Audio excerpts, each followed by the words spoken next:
So, has anyone here heard the South American proverb that broth will raise the dead? Well, I've researched broth for 20 years, and my biggest disappointment was I did not find one shred of evidence that it will do this. In fact, I discovered that broth can kill. Killed Julia Child in 2004, French onion soup. Killed President Millard Fillmore, beef broth, 1874. Robert E. Lee, 1870. Allen Ginsberg, chicken soup, 1997. And Marie Antoinette died after drinking French consommé.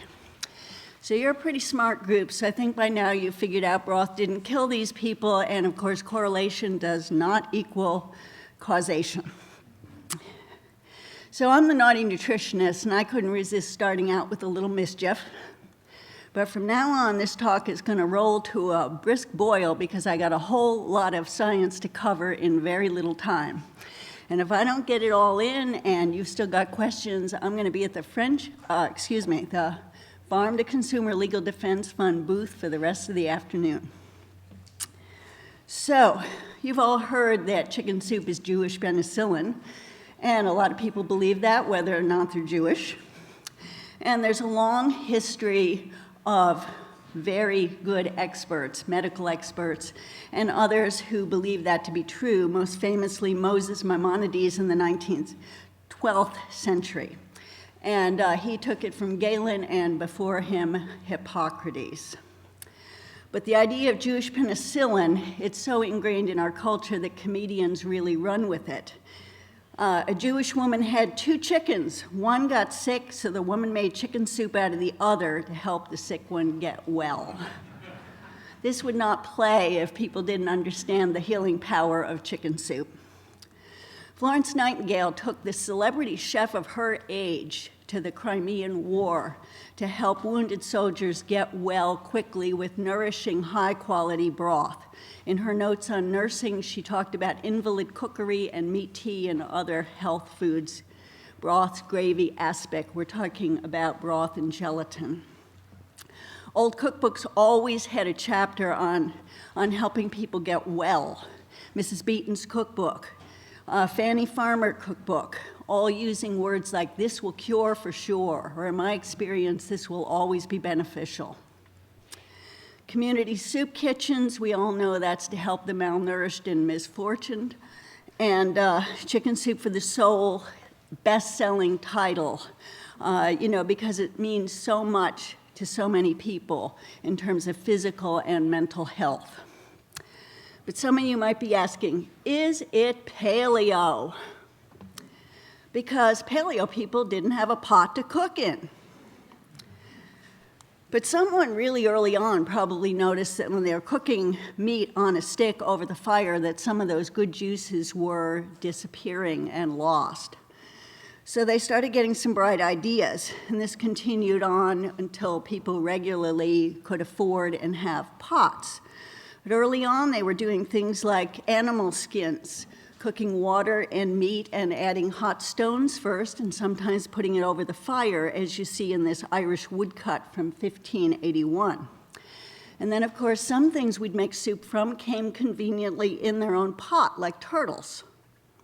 So people would cook the turtle in its own pot and then keep the pot. Then first ceramic pots coming out of Asia, 20,000 or more years ago. This is a Japanese pot. 17th century Dutch pot, and some very expensive metal pots. Originally, these were extremely expensive and heavy items. We are very blessed to have so many fine examples of stock pots to choose from today. Now, one of the great myths about soup is that people for thousands of years, all people would keep a stock pot on their stove or on the hearth simmering with good broth. The reality is, in the industrial age, the poor would have loved to have made soup, but even if they had a pot, they couldn't afford the fuel. This was a huge problem leading to widespread malnutrition, part of the problem. An inventor named Papin came up with a solution. He called it a digester of bones, fast broth, like a pressure cooker. but it was so expensive it would take a year's salary from somebody who was poor. So as it turned out, it did not take off, and Papin himself died poor.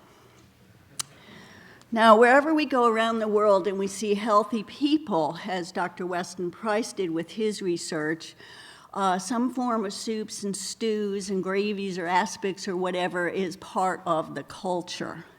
And more recently, we have celebrity chefs, people like Fergus Henderson in London, and his famous book, The Whole Beast, popularizing the whole idea of nose-to-tail eating. And this is very much part of being healthy through broth, because the nose-to-tail includes not just the muscle meats and chops, but it includes the organ meats and the carcass and the skin. Julia Child popularized the idea of gourmet cooking, fine cooking, with stock being an essential part of that. And recently, Jennifer McLaughlин's terrific books on bones, fat, and odd bits. And the incomparable Tony Bourdain. To me, life without veal stock is life not worth living. So, how does soup play a part in the standard American diet? How is soup contributing to the health of the gentleman to the right there? Well, sadly, the typical soup in the modern American diet is going to be canned or dried or worse. And we think of Campbell's soup as being one of the worst products out there, and today we certainly cannot recommend it, high in MSG and other additives and a lot of problems there. But when Campbell's soup was invented, it was actually a good product. In 1870, Joseph Campbell came up with a soup, and the recipe involved a fat fowl. They always talked about the fat ones. That's what they wanted, a fat fowl and pounds of butter. Real butter, we're talking, real ingredients. But Campbell's soup, as we think of it, started at the turn of the last century with a guy named John Dorrance. And he was brilliant, and he was sophisticated. He was an MIT chemist, a gourmet chef, traveled in Europe, and his desire was to condense soup so it could be sold to the masses and nourish the masses and bring high-quality food. And his original offerings, Campbell's soup offerings, were rather gourmet items, and that's how they advertised it as well. So that was an early Campbell soup label. They got onto the red and white idea early. But unfortunately, this is what we have today. And the ingredient list, MSG, and a lot of additives, a lot of problems. And yet, whenever people are talking about the dangers of Campbell's or Progresso or other modern soups, guess what they talk about? The salt. The salt's probably the least of the problems in there. So some of you might be thinking, I don't want to make bone broth, or what the vegans call corpse juice.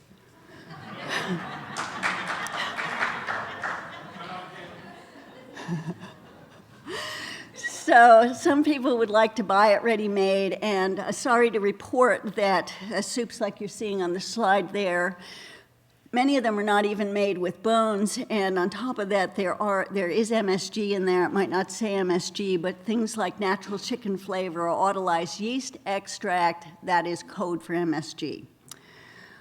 We can get things like Saffron Road or Flavor Chef, and some of us are lucky enough to live near, say, Amish farmers who sell some good homemade broth. But one way or another, we need to get it, and for many of us, that means we need to make it. And the problem for a whole lot of people is making soup is now considered in the category of creepy foods, particularly if you're making it with chicken feet. So one of the funniest things that happened over the last year was a young woman went to Safeway to buy her skinless, boneless chicken breast, and she got home and she discovered, oh my God, there's a chicken foot in there. And this young woman had a full-scale Twitter tantrum, and she said, hey, Safeway, does this look like chicken breast to you? I'm vomiting. And then she tried to extort them for ice cream for life.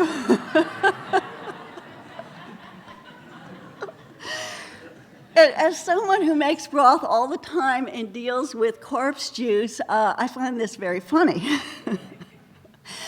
But this is actually not funny because it's part of the problem. People are so out of touch with using all parts of the animal with nose to tail eatings and what Mother Nature really gave us to be healthy. So I'm going to move now into the different components of broth that contribute to it being such an amazing health food. Now, first of all, that's going to have a whole lot to do with the quality of what you put in the soup stock. In the pot, what's the quality of your vegetables? Where were they grown? Are they organic? Are they not? Are they fresh? Are they not? For example, fresh onions different from the ones that are sprouting, fresh carrots different from those that are moldy. Are you using the whole chicken in the pot, or are you using the carcass? Are you using chicken feet and pig's hock, or pick one or the other, or even both? That will give you a broth that is very jiggly, extremely rich in gelatin. Are you using chicken gizzards, a wonderful, inexpensive, nutrient-dense food? Or are you using bone marrow? Marrow, one of the most nutritionally dense foods ever. So some people want to make sort of the ultimate recipe that's going to give it all every time, and my recommendation strongly is let's vary it. Let's make chicken soup, turkey soup, lamb, fish. The fish broth will have a lot of iodine, a variety of broth. Let's look at the protein in broth. It's considered a poor protein, and in fact, that's true. If you're thinking about just the broth, or what's sometimes called the meat tea, or the commercial version of gelatin, which would be the powdered collagen, that would be a poor protein. And it's low in tyrosine, low in histidine, and there's no tryptophan.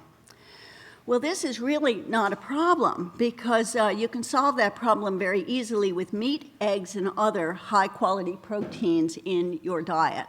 And of course, if your chicken soup is not just broth, but it has some pieces of chicken, or your lamb shank soup is not just broth, but has some lamb, it's solved right there. But if you're drinking meat tea, you're probably having something else during the day, such as, for example, eggs.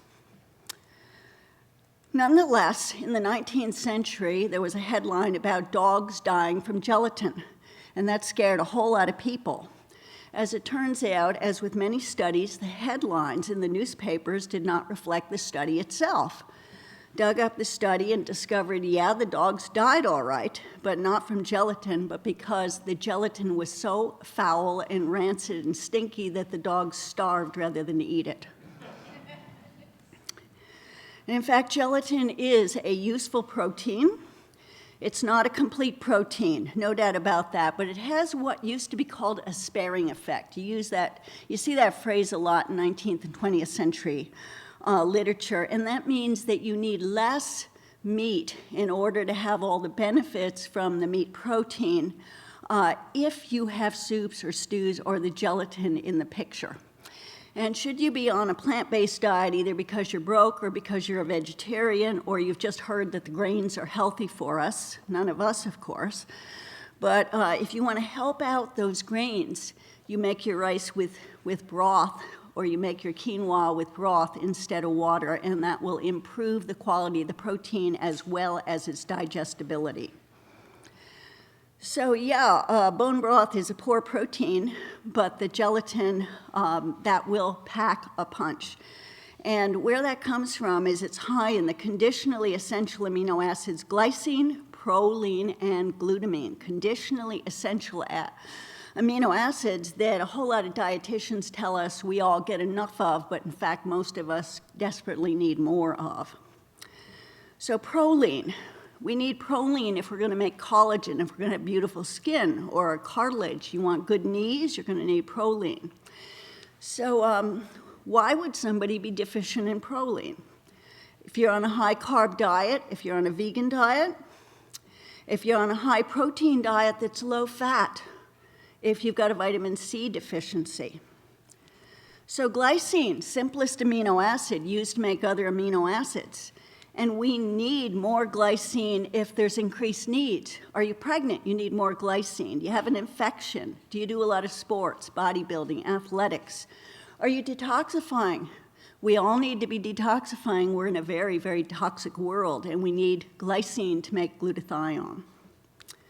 Glutamine. We need plenty of glutamine if we're going to heal our leaky guts and if we're going to have a healthy gut. If we've got bowel problems, irritable bowel, celiac disease, glutamine can help. Helps the immune system, and if you're working out a lot, muscle building. Now, have any of you heard that there's a dark side of glutamine?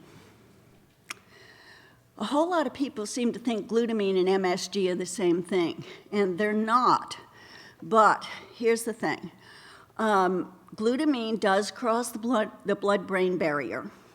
And at that point, glutamine is going to go either down the GABA pathway, which is calming, or down the glutamate pathway, which is excitatory. And both of them are needed, and the body in its wisdom closely regulates the process. But if somebody is sick, such as an autistic child, the glutamine can be a problem because the GABA part is not going to be working, only the excitatory. So that's a simplification, but that is basically the reason why a lot of our sick autistic children need to start out on a GAPS diet, which features short-cooked bone broth instead of long-cooked.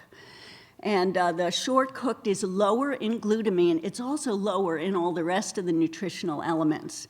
But we have to go slow and steadily with those children, and eventually, hopefully, they can get to the full-blown nourishing broth. Another issue people like to think about is the methionine and methylation issue. Chris Masterjohn has written brilliantly about that. A whole lot of people who are focusing on muscle meat, steaks, and chops have a diet high in methionine. And even though there's proline in there, the proline's going to be low. The ratio's off. And that can contribute to methylation problems. I want to look at collagen and the manufactured form, which is gelatin. In the 19th century, there was a whole gelatin industry. That's where a whole lot of science was done, a real vigorous scientific community all debating gelatin because they wanted gelatin to solve the malnutrition problem. And it was sort of the soy protein of the 19th century. It was thought to be a miracle food that was going to solve every problem. And unfortunately, it didn't quite work out as well as they hoped. And it's been quite a while since any of us have been hearing about that in that way. I mean, most of us today think about Jell-O in terms of, the red or green stuff they serve at hospitals. And what we need to be thinking about is the homemade gelatin, such as the gelatin that you see on the right there. So the gelatin industry became extremely popular at the point of Charles Knox and Knox Gelatin. And Charles noticed that his wife Rose was spending way too much time in the kitchen making homemade gelatin and decided to let her get out and have fun more and at the same time make a profit. So he developed a process by which Knox Gelatin was manufactured. It went on the market. It started doing well. And then Charles Knox died in 1908. And his wife Rose took over and became a pioneering businesswoman, a very powerful woman during her time, and unusual. And she got the bright idea very early on that most people weren't going to buy Knox Gelatin because her husband had a racehorse named Gelatin King or went up in a balloon called Gelatin, but because she came up with the idea of recipe books and helpful tips. And as the naughty nutritionist, I really like this one, the Knox Quickies. But she covered the territory, gelatin for weight loss, be fit, not fat, gelatin for invalids, gelatin desserts. I mean, she knew what people wanted, and she sold that gelatin. Now, I would like to say we should get Knox Gelatin today, but unfortunately, Knox today is made from, factory-farmed animals. And that's not something I'm going to endorse. And one of the better products on the market would be Great Lakes. That's widely available. And today we've got some small companies making really superior gelatin and collagen hydrolysate products. So this is really good news for those of us who would like to not only make homemade bone broth, but perhaps supplement with some gelatin or collagen products. Another big topic, cartilage.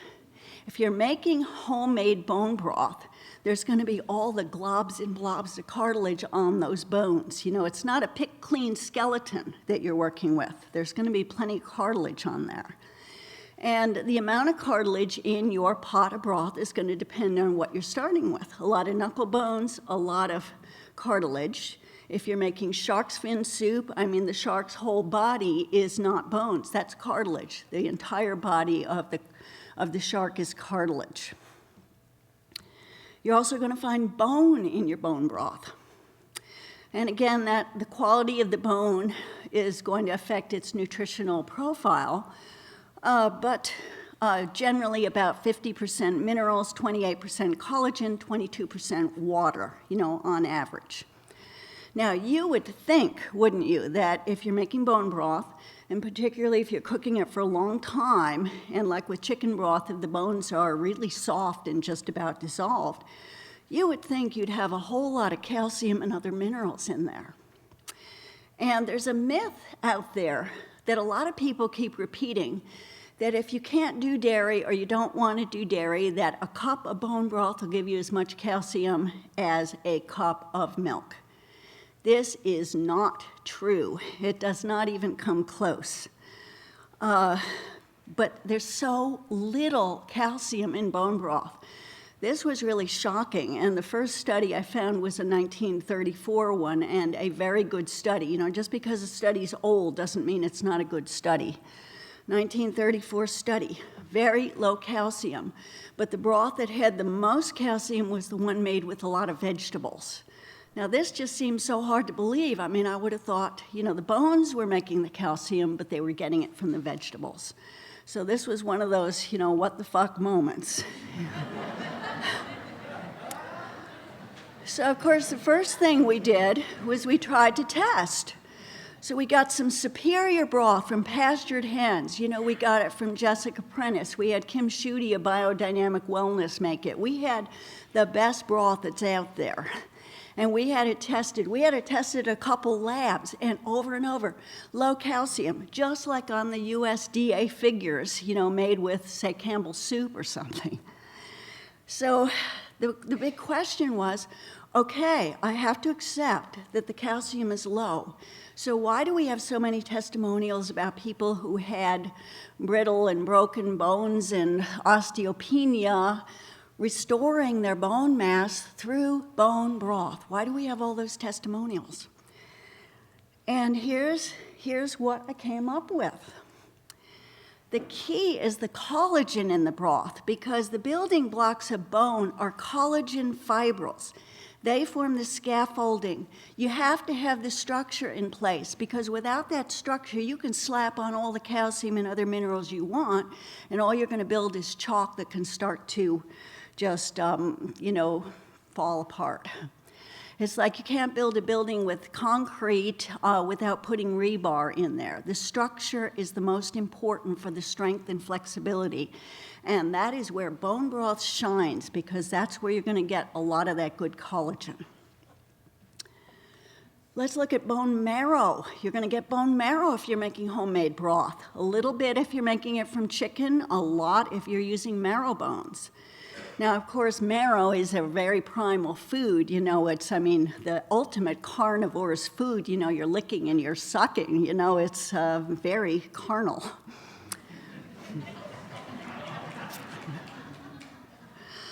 So marrow, all over the world, it's considered a sacred, energizing, and regenerative food. So you can either eat it directly or you can eat it through broth. And in the literature, most famously, Henry David Thoreau saying he wanted to live deep and suck out all the marrow of life. Interesting wording from a guy who was mostly a vegetarian. So some of you might be wondering, okay, what's the nutritional profile of marrow look like? Well, it's really inconsistent. First of all, there's not a lot of data, and everybody's contradicting each other. So some of them say there's a lot of fat, some say a little, some say monounsaturated, some say saturated, some say it's got a lot of cholesterol, some say no cholesterol. They all talk about some phospholipids like phospholipid serine and choline, phosphatidylcholine. Some say a lot of vitamin A, some say almost none, and for some reason they're not testing the vitamin D with marrow. I don't know why they're not doing that. More research is needed, obviously. So I also started wondering why the discrepancies. Well, Stephenson offers some answers.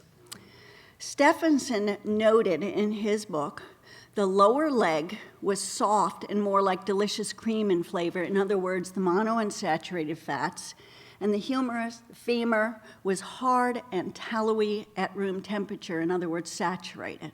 So it's clear that it's going to depend on what kind of marrow you're analyzing, and also the health of the animal. The marrow changes with starvation, for example, or whether it's cooked. If you're roasting your marrow and then testing, a lot of the fat will have run off into the pan.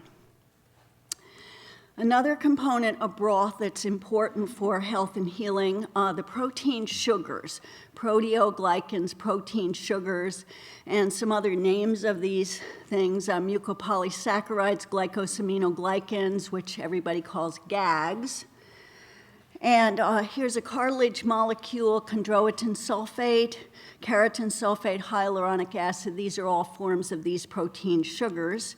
And there's your knee, just pointing out a healthy knee and how you need these things. And there's a whole industry out there on glyconutrients. Now, the idea is there's 8 essential sugars.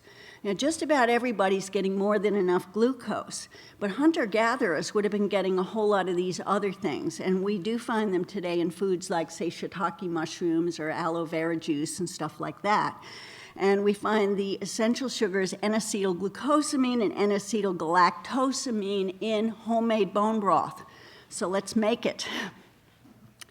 And that's much better than, say, taking glucosamine or chondroitin sulfate supplements. But the fact that these are so popular and even sold in places like Walgreens, that really tells you that they're helping some people, because people aren't buying these things out of pocket unless they're seeing some benefit. So my recommendation is, glucosamine is useful. The science is really mixed. There's thousands of studies, and they can't figure out why it works sometimes and doesn't work other times. But my recommendation is the broth, because there's so many healing components. Why settle for just glucosamine? So broth and disease, big topic. A whole lot of people seem to think, well, yeah, it's nourishing, it's good food, but it would be an old wives' tale that it can actually heal anything. Well, some of the 19th century literature, they talk a lot about how broth helps with nasty infectious diseases such as dysentery, cholera, typhoid, scarlet fever. And of course, these, broth was not reviving all of these people, but it helped many. And that's why Florence Nightingale and many others were recommending it, and it was in all those cookbooks. Now, getting into some more recent studies, some scientists at Mount Sinai Hospital, they decided that it was just bogus, the idea that soup would help open up your sinus pathways, that it had to be soup. They thought hot water would work as well. And they discovered, to their surprise, that the hot soup did, in fact, work better, and cold water did not work at all. But the most famous soup study came out of University of Nebraska from a pulmonary care expert by the name of Stephen Renard, MD. And he took his wife's grandmother's Lithuanian chicken soup recipe, and he decided he was going to test it. And to simplify his study, basically he had a bowl of soup and he dropped in some neutrophils. And then the headlines came out: why chicken soup heals colds and flu. Kills neutrophils. And I'm looking at that, and I'm scratching my head, and I'm saying, why would you want to kill your neutrophils? I mean, I don't want to suffer from cold or flu any more than anybody else, but I understand that my neutrophils really matter, and I should honor them, not kill them. And then there were some other weird things about Renard's study, including the fact that he tested all of these totally awful products like Progresso and Knorr and other soups high in MSG. And here's what's strange. Some of them, the neutrophils died even faster, which you might expect. And some of them, the neutrophils swimmed around really happily. So it made no sense whatsoever. So from my point of view, there was a lot more to learn and study, and just needed to look at all the research. So I've got a couple heroes in this project. One of them was Nathan R. Gotthofer, PhD. Lived from 1901 to 1983, and 18 years of his life this man spent researching gelatin. He was with Grays Lake Gelatin at the time. That's the company that's now Great Lakes Gelatin. And he pulled up all the late 18th century, 19th century, early 20th century, and he was able to meet a lot of the researchers. He traveled. I mean, he was just a very curious guy and very dogged and persistent to find out. And he was really thrashing out why the studies were so consistent. And what seems to be the case is that there were a whole lot of a whole lot of definitions of what gelatin was. Sometimes it was made from hide, sometimes it would be like we would make it, where there'd be a lot of cartilage in it too. Some studies that they called gelatin studies were actually done with, say, glycine.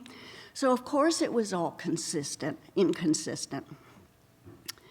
So couldn't find out too much about Dr. Gotthofer himself, but in the Cornell University alumni notes, I scored some facts and a picture. He is that elderly gentleman in the top right. Another one of the pioneer gelatin researchers was Dr. Francis Pottinger of Pottinger's Cats fame. And he did some important studies that are easy to find on what he called hydrophilic colloids. And don't have time to go into that in depth right here, but I'm going to give you his takeaway. Gelatin has proven effective for a variety of gastrointestinal ailments. Right on. And that's important because, as Hippocrates put it, all disease begins in the gut, which is why if we're doctors or alternative medicine practitioners and we're thinking about nutrition, we start with gut healing no matter what other symptoms people have. Much science having to do with broth and digestion, the bland diets that were popular, say, 50 years ago, the importance of gelatin in infant formula, such as the Weston A. Price Foundation's homemade formula. Gelatin if you've got peptic ulcers, acid reflux, celiac disease, irritable bowel, etc. And, we all know here that the brain and the gut are very much together, and just quickly point out some mental health issues. Broth is good for your mental health and stability. If that woman who had her Twitter tantrum had eaten broth with, or made broth from that chicken foot, she'd have probably been a lot more stable. Maimonides recommended chicken soup for melancholy. Chinese medicine considers it a yin tonic for burnout. Glycine helps with blood sugar swings, and so on and so forth. Move into another of my heroes, a man I was privileged to do some work with, Dr. John F. Pruden. In 1997, I interviewed him 8 times. Brilliant man, very funny, absolutely brilliant.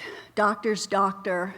Best of the best, and he died in 1998, sadly. And I'm very happy at this point to be able to share a lot of his research in the book I've got coming out, the one with Sally Fallon called Nourishing Broth, coming out end of September. Well, Dr. Pruden was the son of an osteopath. He became an MD, Harvard, Columbia, and a lot of his early work came out of the work he did at Fort Sam, where he was trying to heal the wounds of soldiers who'd come back all blown to bits from Korea. And cortisone treatments were very big at the time with disastrous side effects, and he was trying to find a solution. Dr. Pruden, let's see, okay. So it was first with wound healing. And then at some point he discovered, by some miraculous coincidences, that cartilage chips on the wound made it heal faster. They'd been trying all sorts of things, and then some guy suggested cartilage chips, and everybody thought they were crazy. And the wounds healed so quickly, and they healed well.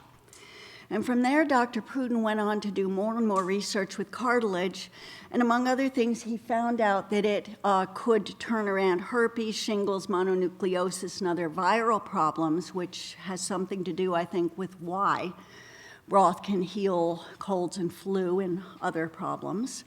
He also found that it could reverse osteoarthritis, even severe osteoarthritis where the joints were totally cracked and degenerated.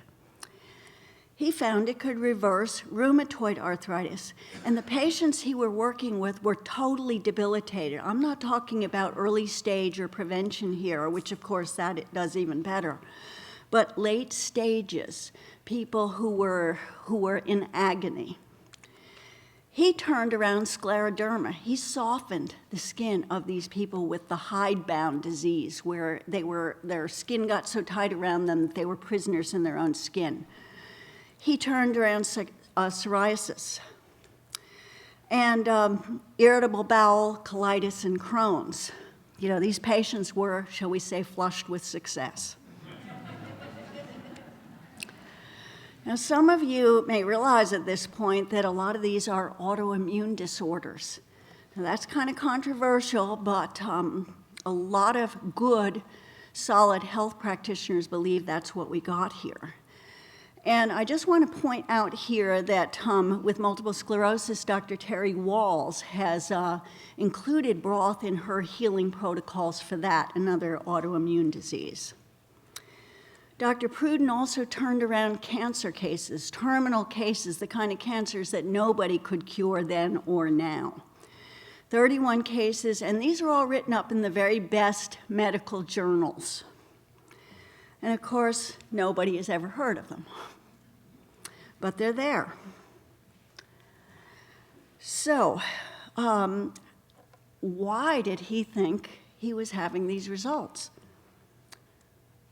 Well, he wasn't entirely sure, but working with a whole lot of other top scientists all over the world, they discovered some things. Cartilage was a potent normalizer, a true biological response modifier, an activator of macrophages, activator of natural killer cells, rouses B lymphocytes, and release a colony-stimulating factor. That's for starters. So, what does that exactly have to do with autoimmune disease? Now, this is where I come in with my crazy controversial theory. The whole idea of pleomorphic bacteria, mycoplasma, mutating bacteria, the kind of bacteria that shift into viruses that are stealth operators and that can camouflage themselves so people don't notice them, and they're known to hide in connective tissue. So what seems to be happening is the body knows they're there, and the body destroys its own collagen and cartilage tissue trying to get rid of them. So where a whole lot of people think autoimmune disease is the body's immune system going wacko for no particular reason that anyone can figure out, maybe it is that the body in its wisdom is trying to eradicate some of these stealth bacteria, but the body doesn't have the ability to do so effectively. So this theory is coming out of some of the top scientists that have ever been born, people like Royal Rife, Peyton Roos, many others. And in the field of rheumatoid arthritis, Thomas McPherson Brown started out as an esteemed rheumatologist, best of the best, Rockefeller Institute, many places. But then after World War II, nobody wanted to hear about his mutating bacteria theory, and he basically died controversial. Virginia Livingston, MD, she connected leprosy and cancer with these pleomorphic bacteria. Again, a very controversial researcher and physician. And then we have Dr. Alan Cantwell, who's still alive, respected dermatologist, published more than 30 articles in major medical journals, and he found pleomorphic bacteria in scleroderma and some other related diseases that he was treating as a dermatologist. So sadly, he finally concluded, we believe the body is not attacking itself, but is desperately trying to rid itself of disease-producing microbes that are not recognized by the scientific community. And he is a very angry, frustrated man and has become an extremely, well, he's known as a medical heretic. And a lot of his research was absolutely impeccable, and as I said, top medical journals. So he's been busy lately writing about, AIDS conspiracies and, cancer microbes and other controversial topics. So some of you might be thinking, so what do mutating bacteria, medical heretics, and conspiracy theories have to do with broth? Okay, briefly, Gotthofer reported cases from the late 19th and early 20th century in which gelatin helped heal TB, a disease that everyone recognizes caused by Mycobacterium tuberculosis. Avicenna in the 10th century discovered that the best cure for leprosy was the broth from a young fat hen. Dr. Livingston found Mycobacterium tuberculosis in TB and leprosy. Dr. Cantwell found Mycobacterium tuberculosis in scleroderma and then later as a primary agent in HIV. There is yet one other theory, which I'm only very briefly going to go into because it is flat out wrong. Some people have talked about cartilage as a supplement, such as shark cartilage, being used and being effective because of anti-angiogenesis. And that theory has to do with the fact that in healthy cartilage, there are no blood vessels. And cartilage contains anti-angiogenesis factors. And if cancer is going to grow and develop in the body, you're going to have new blood vessels going in there. So the idea is if you take cartilage pills with the anti-angiogenesis factors, that can be a cure.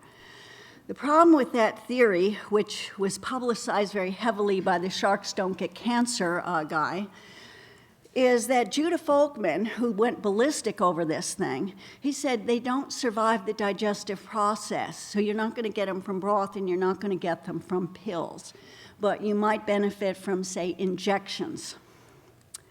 So very quickly, this is a sports and fitness crowd here.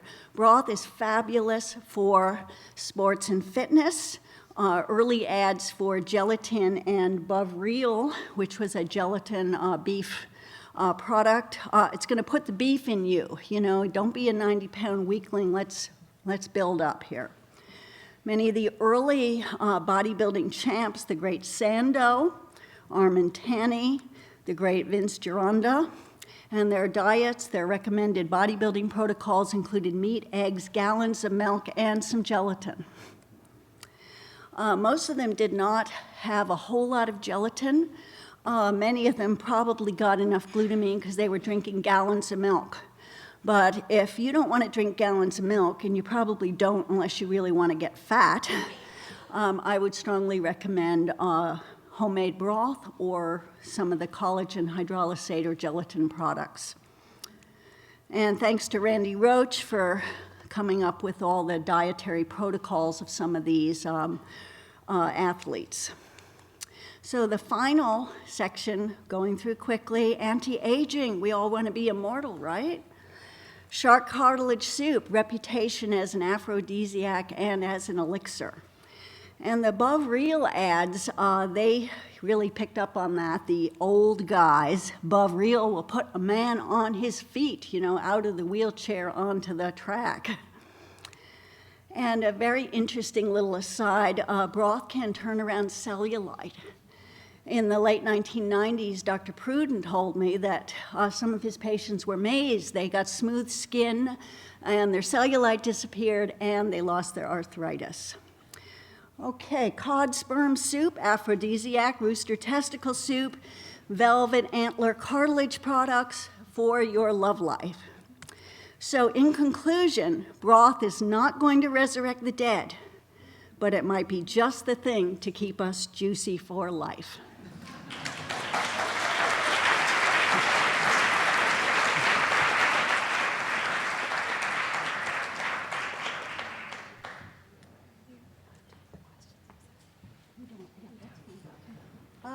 going to, as soon as they kick me out of here, I'm going to head to the farm to consumer booth. So anybody who wants to talk more about broth, that's where we'll be.